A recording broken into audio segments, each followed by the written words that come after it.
It is a brand new edition of Flyers Daily presented by Ticketmaster. Make more memories live. Jason Myrtetus with you, as always, and it is a Monday, and you know what that means. It is a Monday with Meltzer as he joins us from PhiladelphiaFlyers.com, NHL.com, and HockeyBuzz.com. It is Bill Meltzer. Bill, you and the wife have a good Mother's Day? Very good. How about you and yours? Did well. Happy Mother's Day to all the moms out there and the great hockey moms. Like, there's great hockey moms, you know, that get up and travel the kids all over to play this great thing, this great game that we love so much on ice. Absolutely. Early mornings, you know. Yeah. Not much sleep. So, yeah, absolutely. Kudos. One of the things about families that play hockey, if they're a family with multiples, usually hockey's one of those things that runs through a family. And multiple kids play, so mom's going one direction with a smelly hockey bag, and dad's going the other on a weekend as they're traveling all over the place. So the hockey moms, we love you. You do a great job as well. And I will tell you this, Bill, all my years, I think I coached for about 19 total years. All my years, the hockey moms, crazier than the hocky dads in the stands. No question. Always had to. In the team meeting in the beginning, you behave yourself. If I'm going to demand the players win with class and lose with dignity, that goes for the fans, the parents in the stands as well. Bill, speaking of winning with class and losing with dignity, the Phantoms, their run came to an end over the weekend with a 5-3 loss against the Hershey Bears. That Hershey team is really good. The Phantoms made a series out of it, but ultimately it ends. But I can't speak to how important I think playoff experiences at either the AHL level or the NHL level for some of these young players. I think it's something that it just can't be even quantified how important it is for them to get that. No, for sure. I think you can talk about how playoff hockey is a whole other level of pace and intensity and just shift to shift. Every foot of real estate on the ice means that much more in a playoff game than even a big rivalry game during the season, even a must-win game in the season. You know, the level of focus that it takes every shift is elevated, and everything gets scrutinized that much more too. You know, in the playoffs and in a series. You know, just by virtue of the fact that you're playing a team. Now, the American League is a little different format. You know, you're playing up to best of seven, but in the NHL. You're playing that best of seven format, and every series takes on its own personality, and it's different from the rhythm and pace of a regular season. Even if you're playing a back-to-back, it gives you a little taste of it, but it's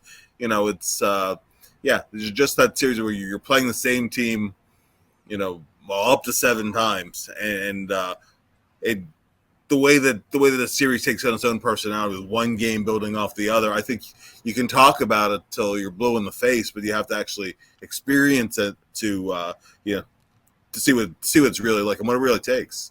Yeah, I mean, I thought it was enormous when Mike Richards and Jeff Carter got that run in the AHL before coming to the NHL. It's a harbinger of what you hope is to come. But obviously on a different level in the NHL, and both of those guys have multiple Stanley Cups to show for it as well.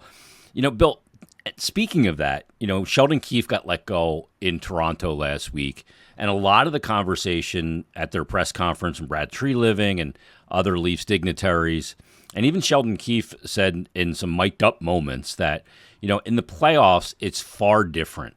You can't kind of just outscore your opposition. You got to be able to manufacture goals, not just off the rush or on pure talent, but on forecheck, and not as much just skill, but will. And that's maybe what the Toronto Maple Leafs lacked. So it really got me thinking when I was listening to that press conference last week. When you're building a team, and the Flyers are in a rebuild, and they're not. It's not just year one that's done. They're a couple years into this. But to me, it's more incumbent upon a franchise to build itself for playoff success, not for regular season success. And the big part of that maybe is a little different is, building a team that's good for regular season success, but not necessarily playoff, looks a lot sexier, faster than a team perhaps that is building itself for playoff success. I kind of look at the Islanders as a team in that vein that built themselves more for playoff success than a sexy regular season team when they were going to some conference finals. But what is the difference in philosophy in how you build a team to do that? I really think that it's the, being able to take those games that are really tight checking and there's not a lot of space to be had, and being the team that's able to come out in those 2-1, 3-2 kind of playoff games, which can be different from, as you get a little deeper in the playoffs, you're typically going to be playing goaltenders are playing really well too. So you might get those chances and have nothing to show for them. And it's really, to me, a team that's really, not the recent teams, but the teams are really, to me, were built more for playoff success were those two LA Kings Stanley Cup teams. Yeah. That actually you mentioned Richards and Carter. And those are two teams that in one of the years on April 1st, they weren't in the playoffs. Yep. And they had to really get hot their final 5 games of the season to get in. And then, they'd overcome a 3-0 series deficit too. That was the next time around, right? They were down 3-0, and they came back and they won the series. Which still only a very select few teams have done. And those are teams that they weren't great regular season teams. Yep. And if you just look, for example, Jonathan Quick's regular season numbers those couple of years, they weren't great, but he took everything to another level in the playoffs. And you can look at individual players too. Claude Lemieux in the regular season versus Claude Lemieux in the playoffs, and he, as much as you may hate him on the other side, he certainly was a clutch guy in the postseason and as productive as anybody else. And it was just that he was able to just flip it to another level. And Danny Briere, the way that he would step up in the playoffs. So it's not a particular type of player, but it's a mentality. They all have a certain mentality, a certain mental toughness that kind of runs through those teams and runs through the players that tend to be the guys who excel in the postseason. And the other part of it too is that there are guys who might have had a number of playoff failures, and then at some point it kind of clicks for them. Keith Primo being to be the ultimate example of that. He was known as a major playoff underachiever. Playoff dud. Yeah, in Detroit, with Carolina, coming to Philly, and then all of a sudden, particularly 2004, it clicked for him, and he hit that other level. I think that the lessons in that are, don't be too quick to write off a team or a player. There can come a point where they do figure it out. The other part of it as well is that I think that there's a particular, I think that there are, you talk about teams that are built for regular season success. And, over those 82 games where, again, you're mostly playing a team once, and you can maybe hide some things. Yeah. Whenever a team gets into the postseason, whatever it is that your Achilles heel or your biggest weakness, if not an outright Achilles heel, it's going to get exposed. Yeah. And you're going to have to figure out ways around it, whether your blue line only goes 4 deep, or, they figure out that you contain that top line and all of a sudden other guys don't step up into that void, or the goaltending piece of it. You have decent goaltending, but not top-notch goaltending. Teams will figure that out, and you'll have to find ways to work around those things. So I really think that that's really what sets teams apart. It's a little bit intangible, but you still know it when you see it, and you know when guys and teams will kind of hit that level. Right now the Rangers look like one of those teams. They do. Yeah, they look like the team that's ready to win right now. So, it's I think that there's no formula for building it, but when the pieces are there, what it looks like. And you also know what it looks like when you don't have it too. Yeah, like Tampa realized they didn't have what they needed. Yeah. I think a big element of, I think this is a fascinating discussion because we see these teams that are just absolute wagons in the regular season, and it does not translate to the playoffs. And then you see teams year in and year, like Boston. That's a team that's got belly. But I think part of two things that I think are really important. First of all, you have to put away that thing that, okay, we're going to be a team that has the best power play in the league, and we're going to be a team that scores the most goals. Give me a team that's top 5 in goals against, least amount of goals allowed, and scores at 18th highest in the league. That team, to me, is better for the playoffs. And to me, that's what it's ultimately about. You can have this high-flying team, but the two things that I look at is slotting and very defined roles. And you have a mission statement of what your team is, and you are that. And that happens organically because each group's got to forge that organic path of identity. But there's got to be you can't be going, okay, let me go out and get this guy in free agency and put him here, even though that's not the role that he plays. Where like Pat Maroon's a great example of that guy. Not a great hockey player, but he's a guy that knows his role and is defined in it and accepts it. To me, those things are hugely important to building it as well. No, for sure. And you look at some of the teams that have won cups in their history, and they look at some of those Devils teams. Yep. The ones that they had Brodeur, but they were never the highest. They were far from actually the highest powered offensive teams, but they had offensive talent. It wasn't they were lacking talent. The Niedermayers and the Eliashes and and Gomez, and Scott Gomez, and so they had the talent there. They might have had the regular season numbers, but they had the ability to step. And they weren't sexy. No, they were anything but sexy teams. But they had the elements of a winner, and and obviously the teams that you remember most of all were the teams that also had the big name firepower and whatnot too. But that alone is rarely enough. It really is when it's the cliched total team effort, but you really need the foot soldiers too, in addition to the stars. It really, you really need a lot of things to come together. That's why it's so hard to win, to make it all come together at once in a single year. Bill, how important was a guy like Darren McCarty on a team that won cups with 10 Hall of Famers on it? Like he was an integral piece of that. I mean, Chris Osgood wasn't exactly, a Vezina, all-time great goaltender.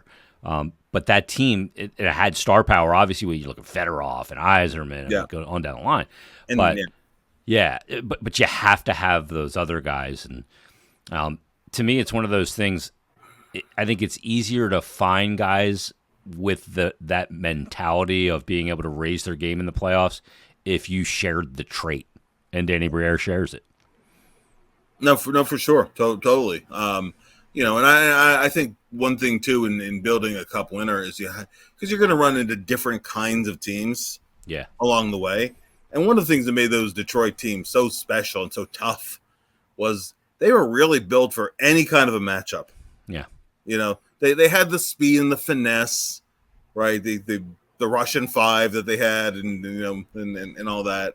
But they also had the power and the snarl guys too. Yep. And the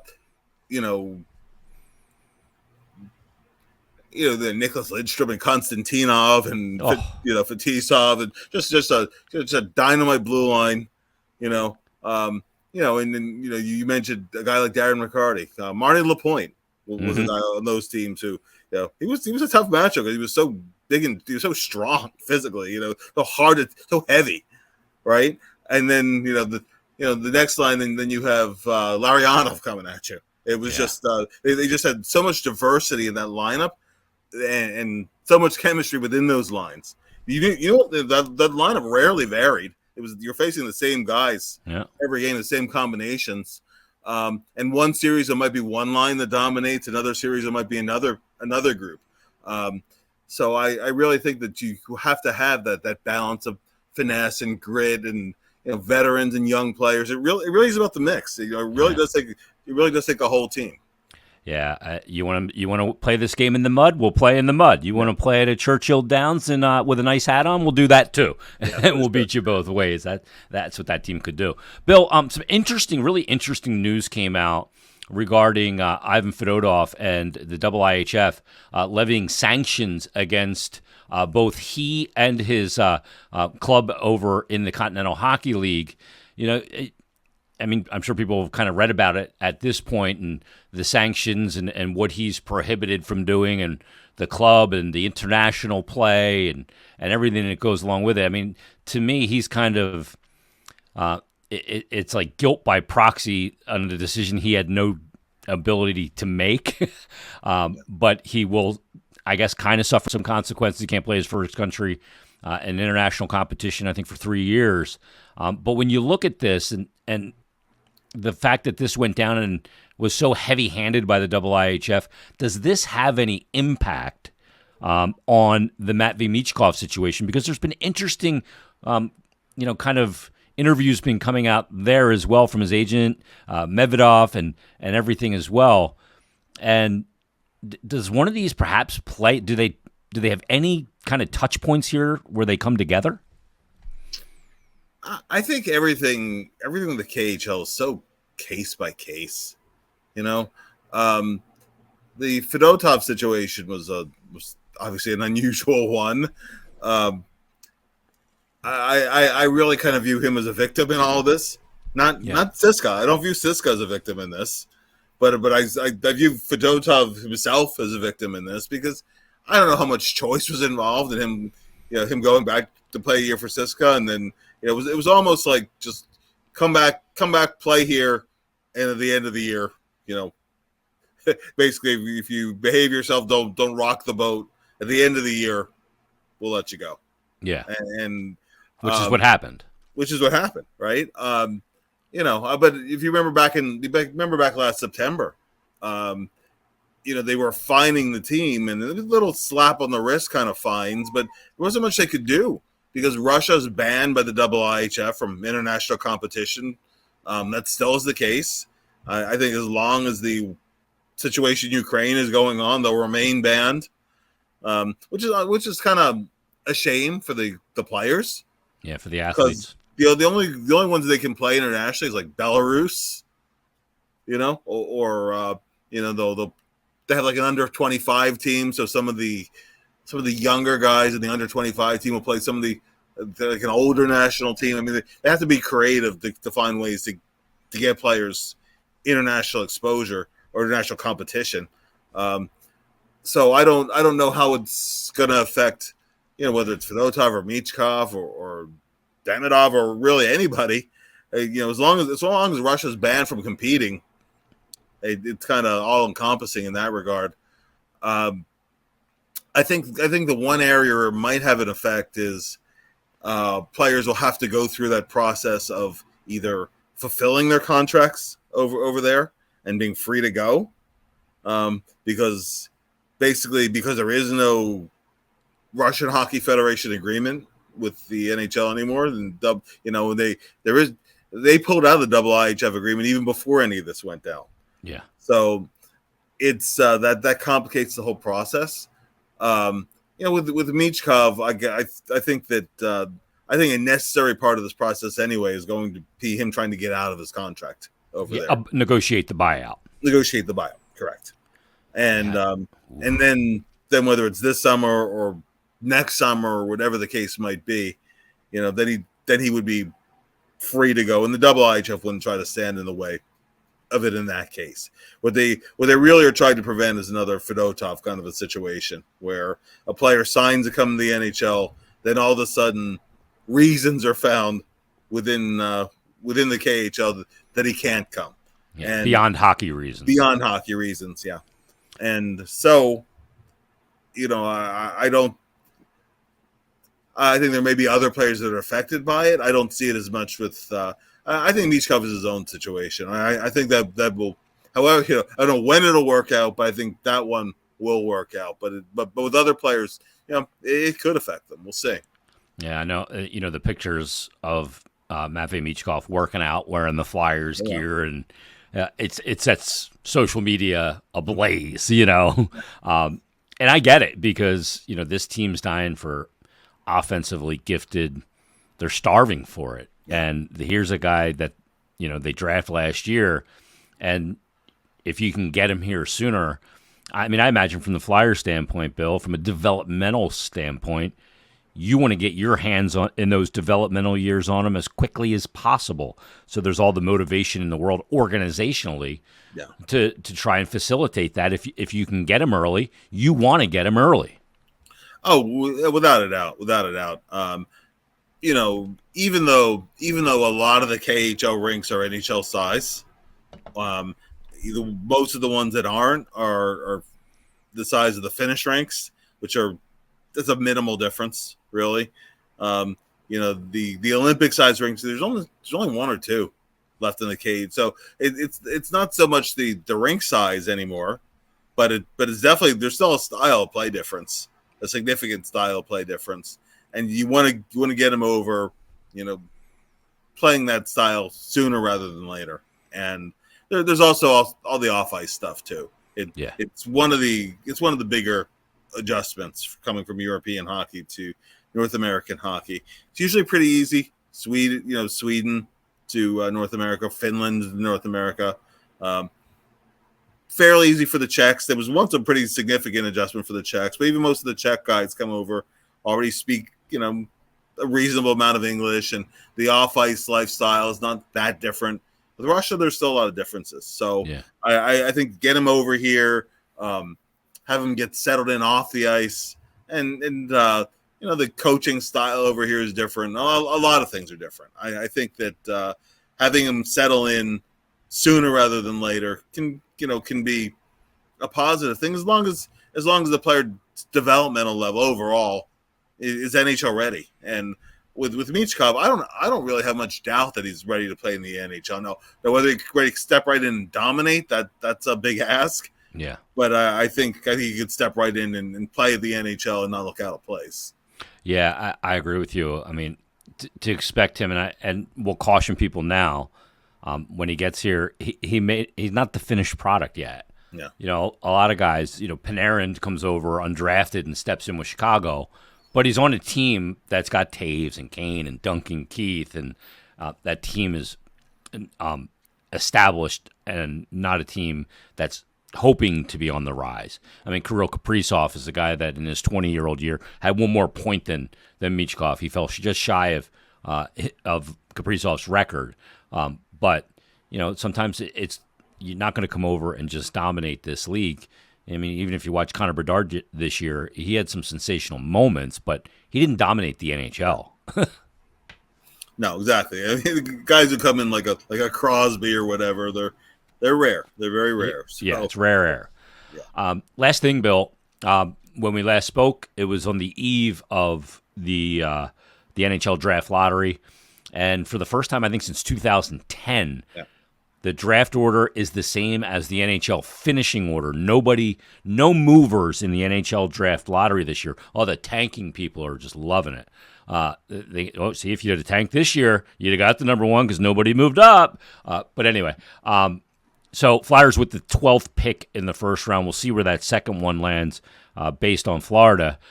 But with the 12th pick, there's going to be some good players there. This draft may not be as super high-end last year like it was with Bedard and some of the pieces at the very top. But at 12, you should be able to get an impact player, a really good one. No, for sure. And this year, particularly after maybe the top three picks, certainly the Celebrini will be the first pick. There's no doubt of that. And then after that, there's really no consensus. So you have more or less a top two, top three. And then after that, from 4 to 12 or 14 even, you might find the same names, but you can find them in a variety of different orders. Yeah. So they're really in a blender here. They're truly in a blender, more than most years. So you might get the guy you have third or fourth on your list picking 12th. So it doesn't, there's not unless you just are really set on somebody. It's not even necessarily you have to move up. You might still get your guy. Yeah. There's talent. There are guys high end talents. Now some of them, in a lot of cases, they're not going. There's going to be a lot of guys that are going to step right in the NHL next year. I think that some guys who are a little bit of projection involved, a fair amount of patience may be involved, but the ceilings are pretty high on a lot of these guys. And if you're willing to accept a little bit of risk, or like in the case of like Cole Iserman, he's going to score. You don't know about all the other pieces, but he certainly has all the elements it takes to score in the NHL. The question is,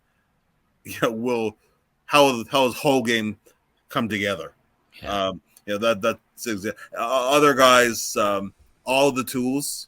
They'd be a little raw in some cases, or in other cases, like Berkeley Catton, for example, who has the skill level, has the hockey smarts, and if he had, it's a combination in his case that he's on the small, he's not in, so he's small, he's the small side, and he's not the greatest straight ahead speed guy. Now he's good at his edges, has the quickness element, and far from slow, but if he's going to play center in the NHL, sometimes there's a worry if a player's small that he can't play center.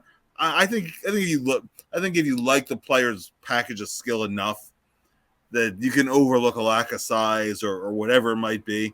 That's about the kind of you might get at 12th overall, who could end up being an impact player in the NHL. Now, whether that's at forward or wing, you can work with that.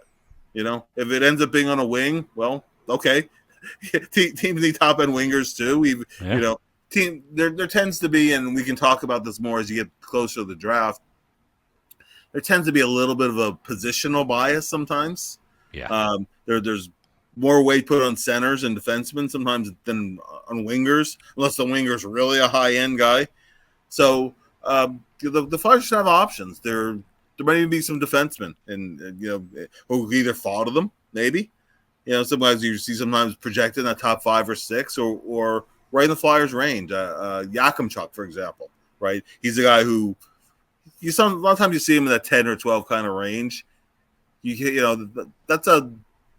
an unusual kind of a prospect because he does a lot of things that teams put a high premium on. So I think the Flyers have a good shot at that with the first pick of landing a good player. There's a lot of room to debate where they should go. I think there'll be enough guys on the board when you get to 12th that they should have some options and guys who you go afterwards. Well, what about this guy or that guy? And it'll be really fun to track how they go in the upcoming years. We'll see how that second the first round picks go.